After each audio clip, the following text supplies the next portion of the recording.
Olá, minhas amigas e meus amigos. Aqui é Rodrigo Oliveira e este é o podcast COSEMES Debate, o programa que mantém o gestor municipal atualizado nos principais temas da política de saúde do Estado do Rio de Janeiro e do Brasil. Nosso entrevistado de hoje é Nésio Fernandes, médico, foi secretário municipal de saúde de Palmas, secretário de Estado do Espírito Santo, quando também exerceu a presidência do CONAS, hoje secretário de Atenção Primária em Saúde do Ministério da Saúde. Nosso tema é os desafios da atenção primária à saúde no Brasil. Nésio, seja muito bem-vindo e desde já agradecemos a sua disponibilidade. Muito obrigado, Rodrigo. Um abraço forte a todos os colegas do COSEMES do Rio de Janeiro, aos secretários municipais, ao conjunto da classe trabalhadora da saúde pública do nosso estado do Rio de Janeiro, estado que eu já visitei umas 2, 3 vezes esse ano, Rodrigo. Então vamos ver se a gente se encontra aí pessoalmente também no Rio, já que em Brasília a gente não se encontra com tanta frequência. Então talvez se encontre mais no Rio do que aqui em Brasília, querido. Com certeza, meu amigo. Estamos devendo marcar esse papo. Vamos lá. Sua vida profissional e política está intimamente ligada à construção do SUS. Fale um pouco da sua trajetória para nós, por favor, Nésio. Rodrigo, tenho 41 anos e entrei na faculdade de fisioterapia com 17 e acabei desde o início da faculdade me envolvendo com as lutas sociais, com o movimento estudantil, com os temas da reforma sanitária. E em 2006 acabei tendo a oportunidade de cursar o curso de medicina em Cuba e voltei em 2012. Então, de 2012 até o presente momento, eu dediquei toda a minha vida ao Sistema Único de Saúde, me especializei em medicina preventiva e social, em administração em saúde, tenho aí um tempo que eu atuei no âmbito da assistência e amava a assistência.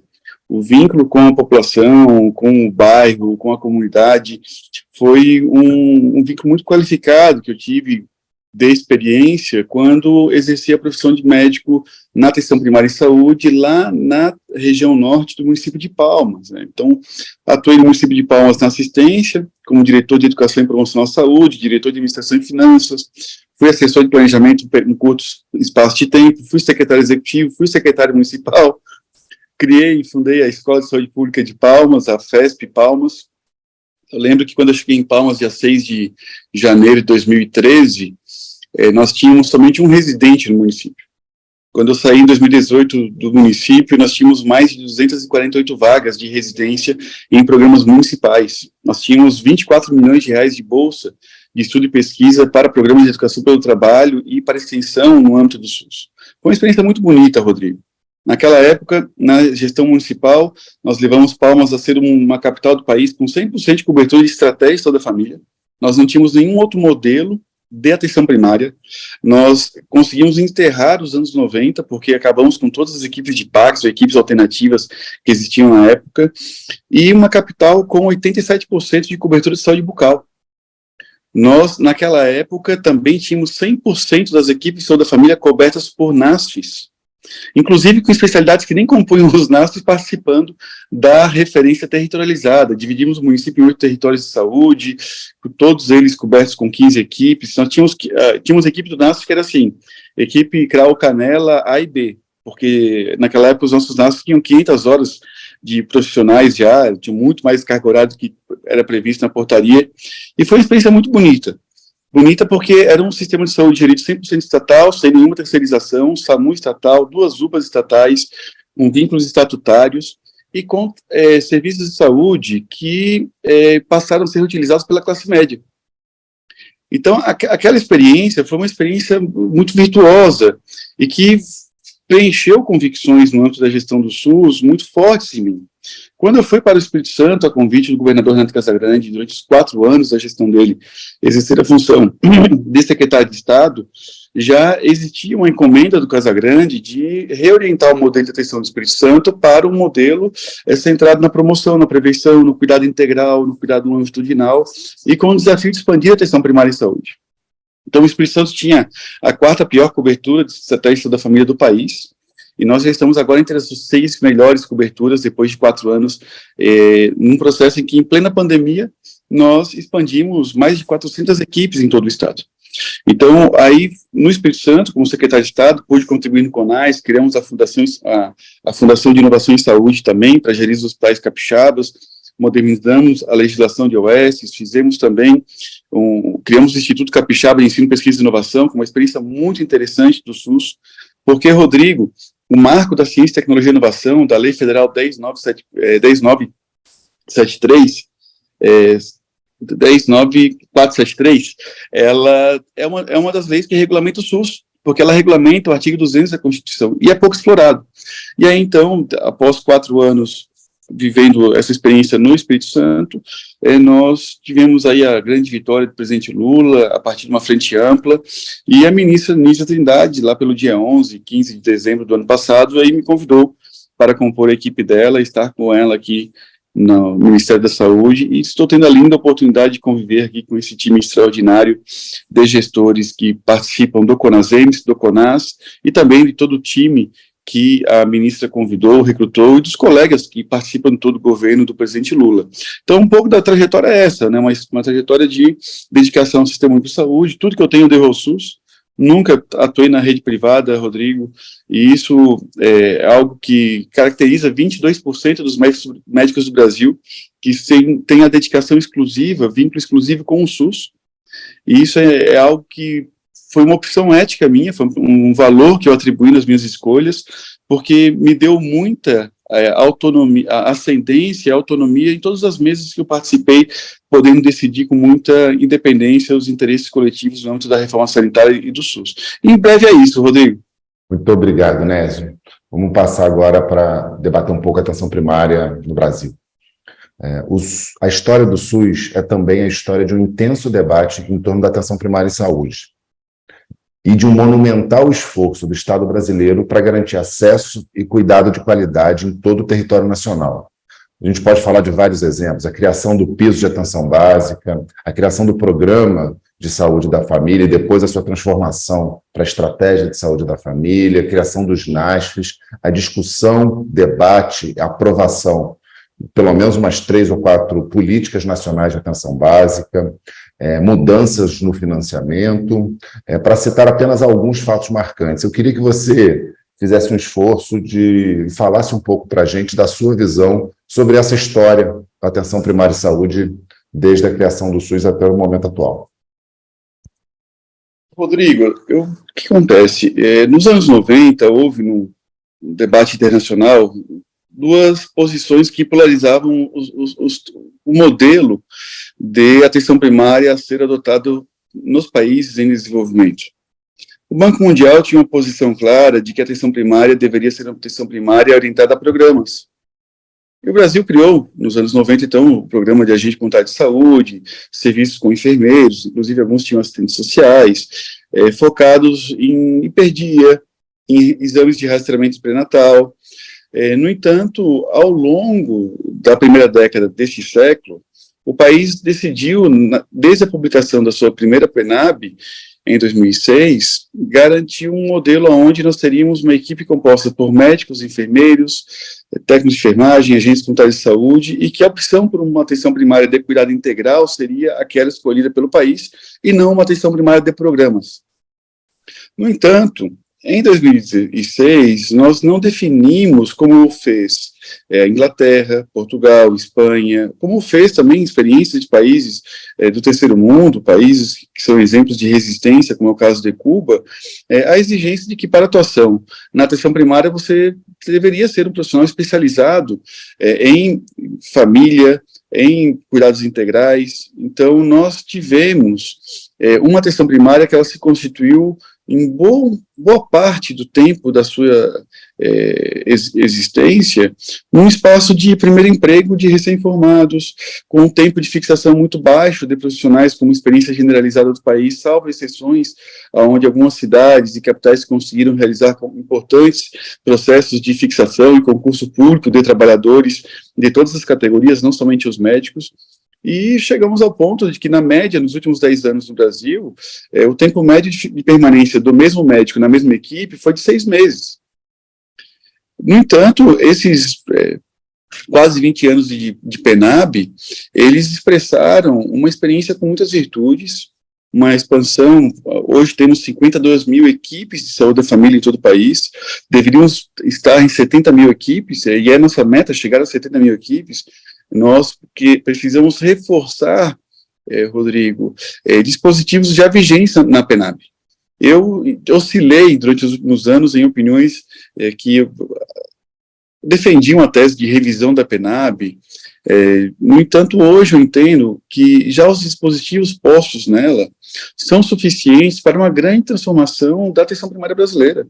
A PENAB já prevê a possibilidade de uma proporção de uma equipe a cada 2.000 pessoas.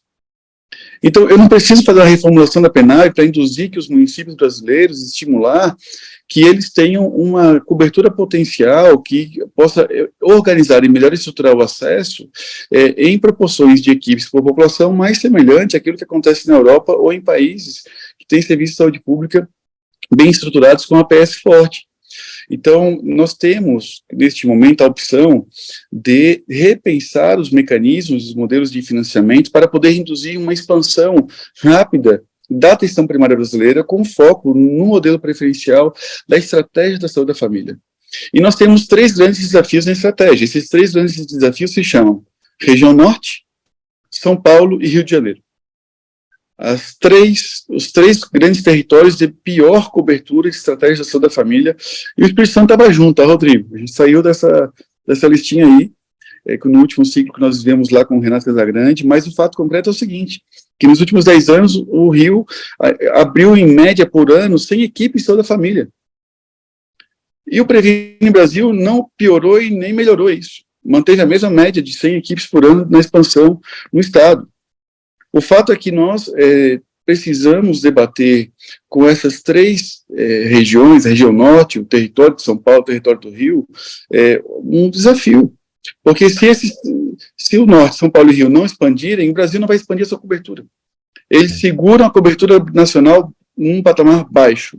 E nós reconhecemos que não é aceitável assumir que uma equipe a cada 3.500, 4.000 pessoas, 5 pessoas, seja razoável para garantir o acesso a uma organização da PS. E finalizo também falando, Rodrigo, do tema da retomada das equipes multiprofissionais, que agora expandidas com mais financiamento, com mais especialidades médicas, de atualizações digitais e tecnológicas que vão surgir nas próximas semanas, e também do reforço do financiamento à saúde bucal brasileira, que tem uma cobertura ainda muito insuficiente em comparação ao que é o desafio de garantir um Brasil que sorri e sorri com orgulho. Então, eu entendo que essa experiência da PENAB é uma experiência virtuosa, nesses quase 20 anos de história. Nós temos importantes conquistas, mas desafios que não podem ser escondidos e que nós precisamos de uma carteira estratégica de projetos, estímulos, de indução de financiamento, apoio de governança, para que a gente, de fato, fortaleça a municipalização do SUS. Muito se fala do cenário de devastação do SUS que esse governo encontrou já na comissão de transição. Em sua opinião, qual foi o legado do governo anterior, do governo Bolsonaro, que ele deixa na atenção primária à saúde? Qual foi o cenário que você encontra, que você está tendo que lidar hoje à frente da política de atenção primária no Ministério da Saúde? Rodrigo, apesar de no Rio de Janeiro a estratégia do Previne Brasil não ter alterado nem positivamente nem negativamente a série histórica de expansão da estratégia, nós tivemos neste último período a pior série histórica de ciclos de governos federais na expansão da estratégia da saúde da família. Nós tivemos, em 2019, um debate envolvendo o financiamento, que naquela época colocou uma cenourinha dizendo que haveriam 22 indicadores com financiamentos para cada indicador novo, que o financiamento da PS iria crescer de maneira extraordinária. Isso não aconteceu. Isso ficou no ar. Isso não pôde ser escrito. Houve, durante o último ciclo, a legitimação de teses negacionistas, de teses antivacinas. Não houve uma estratégia capaz de poder garantir o provimento profissional adequado do trabalhador médico no âmbito da atenção primária. Nós tivemos uma redução do número de vagas de residência e de acesso direto. Tivemos a legitimação de posições que questionavam a quantidade de residências no país, ao invés de ter mecanismos de estímulo e estruturação da oferta de especialização médica no país. E o mesmo com as residências multiprofissionais. O país que teve uma explosão de de cursos na área da saúde, fisioterapia, enfermagem, medicina, não teve, a partir do Ministério da Saúde, no último ciclo, uma estratégia nacional capaz de poder garantir a oferta de especialização a esses profissionais, permitindo que tanto a saúde pública e privada pudesse ter qualidade e incrementar o seu padrão de performance ao recrutar profissionais com um melhor perfil dentro do mercado. Então, nós tivemos, junto com a Emenda Constitucional 95, uma redução da expansão do financiamento do SUS, e hoje eu avalio que ter vinculado 78% do financiamento da atenção primária à captação ponderada, isso na prática criou um teto fiscal de financiamento. Porque o Rio de Janeiro, por exemplo, que tem 17,4 milhões de habitantes na projeção do IBGE, com 11 milhões e 210 mil já cadastrados, quando alcançar 16 milhões de cadastros, vai ter um congelamento do seu crescimento potencial de financiamento. Tem uma indução da estruturação de novos serviços e expansão de equipes no âmbito da atenção primária. Então, de fato, nós precisamos, ainda neste ano, tomar decisões estruturantes que possam aperfeiçoar decisões do passado. Eu tomei a decisão, Rodrigo, inclusive algumas pessoas me criticam por isso, mas eu não vou ficar utilizando o espaço que hoje eu ocupo no governo federal para ficar criticando o tempo todo, destacando tudo o que aconteceu de errado e dando nomes a todo mundo no último ciclo. Existem fenômenos objetivos e concretos de problemas da saúde pública e hoje esses problemas estão na mesa do atual Ministério da Saúde para resolver. A ministra Nízia está muito empoderada, muito convencida da necessidade de decisões estruturantes e que resolvam os problemas do povo brasileiro a partir do comando que o presidente Lula deu. Então, nós vamos focar, durante este ano, em grandes decisões estruturantes, em amadurecimentos no debate fraterno, coeso, republicano, com CONAS, CONASEMES e com o controle social, para poder repensar a possibilidade de termos, ainda nesse ciclo de governo de 4 anos, liderado pelo presidente Lula, grandes transformações na PS brasileira. Então, o presidente Lula nos chamou a unir e a reconstruir o Brasil. E isso representa um comando. Isso é uma ordem, não é só um retrato daquilo que a gente precisa dizer e colocar os nossos materiais escritos nas redes sociais. E por isso, o diálogo com todos os campos políticos, ele passa a ser fundamental e necessário, entendendo que nesse processo da pandemia, o sistema único de saúde, com características públicas, universais e com garantia da integralidade, se tornaram pautas de consenso em quase todos os campos políticos do país. Isso é uma janela de oportunidade. Então, o momento é de buscar construir pontes, diálogos, concertação e apostar as nossas energias em reformular o sistema de saúde, buscando melhor performance e mais acesso. Muito bom. Você já antecipou algumas perguntas, mas eu queria, algumas perguntas que eu faria, de forma, inclusive, brilhante, mas eu queria pedir para você detalhar um pouquinho, só apenas uma delas, e eu vou fazer essa pergunta para a gente já caminhar para o final da entrevista. Quais os principais desafios que você identifica nesse momento para a PS no Brasil? Eu queria que você falasse um pouquinho também para nós do que seria a PS do futuro, que a SAPES, o Ministério da Saúde, tem pautado para o conjunto de atores políticos do Sistema Único de Saúde.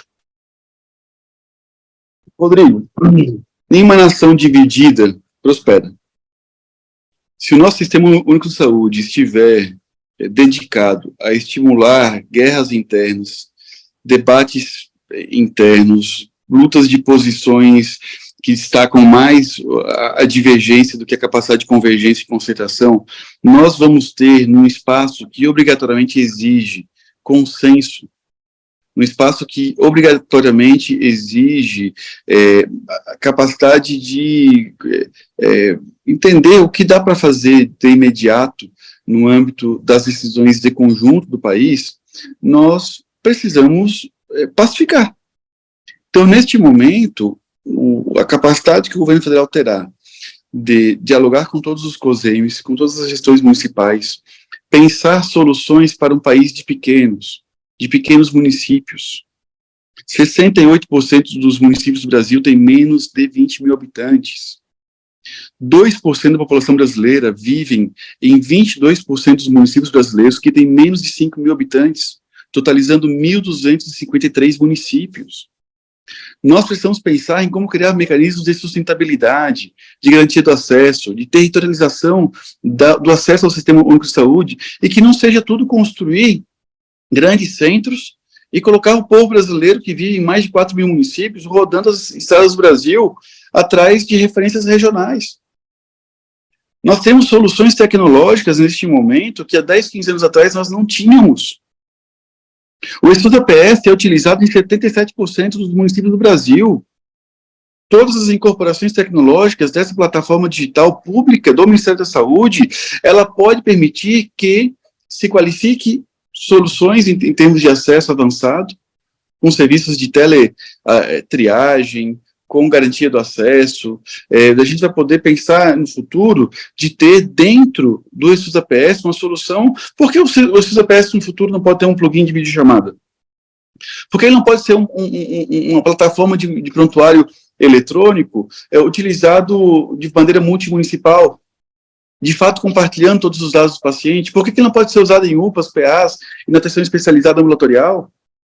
Nós estamos falando que o Ministério da Saúde pode liderar decisões de conjunto. Eu entendo que se nós conseguirmos aperfeiçoar, por exemplo, a Estuda PS, nós podemos chegar a 90% dos municípios do Brasil utilizando essa solução com grande performance. Então, eu falo o seguinte, existe um desafio de consertar a regionalização a partir de pactuações ascendentes, onde a atenção primária em grandes regiões de saúde do Brasil se unifica em mesmas plataformas digitais, em pactuações de referência, de organização das regiões de saúde, com a garantia do acesso, sempre que possível, mais microterritorializado. Então, o desafio de consertar o controle social com a gestão do SUS, a intelectualidade progressista, o desafio de poder fazer com que a agenda de enfrentamento à mortalidade materno-infantil, que hoje temos somente 9 das 117 macro-regiões de saúde do Brasil, com os indicadores do desenvolvimento sustentável alcançados. Quem vai ser contra expandir serviços de cuidados perinatais, Rodrigo? Nós temos o desafio neste momento de chamar o centrão, a direita, todos os campos políticos do país em uma agenda de fortalecimento do SUS, de expansão do nosso sistema de saúde em termos de qualidade de acesso e regionalização. Então, essa agenda, e inclusive a própria agenda da vacinação, são agendas que podem permitir pontes na macropolítica brasileira, unindo todos os gestores e apontando a perspectiva de que todos esses investimentos compõem um capítulo importante do Projeto Nacional de Desenvolvimento, de fortalecimento da democracia, reconhecendo que, por ser um setor que representa 10% do PIB brasileiro, da economia nacional, nós temos um papel estratégico em âmbito de desenvolvimento industrial, tecnológico, de atividade econômica. Então, temos muitos desafios, Rodrigo.